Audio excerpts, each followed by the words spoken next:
How can I get a work permit in Canada? There's many ways you could get a work permit in Canada. One of the main ways that people get work permit is through a labor market test, which is usually called a LMIA. The LMIA is an approval from the government saying that, there's no Canadian resident or citizen that can do the job in the labor market. So that requires the employer to post the job, receive application, review those applications to determine that there's no applicants that are qualified for the role.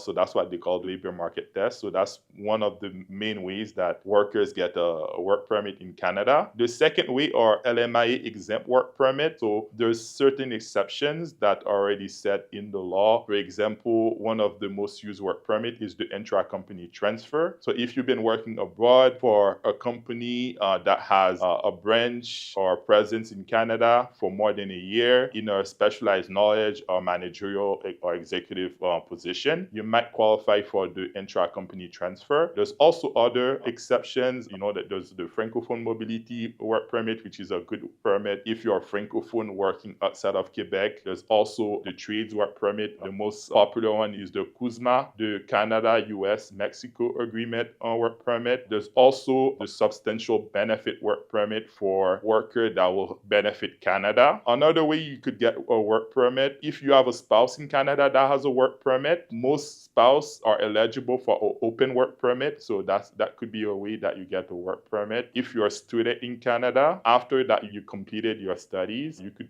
also qualify for a work permit, a postgraduate work permit. Although recently the government have changed the rules for some students, so not all programs qualify for the postgraduate work permit. Contact us if you need help getting a work permit in Canada.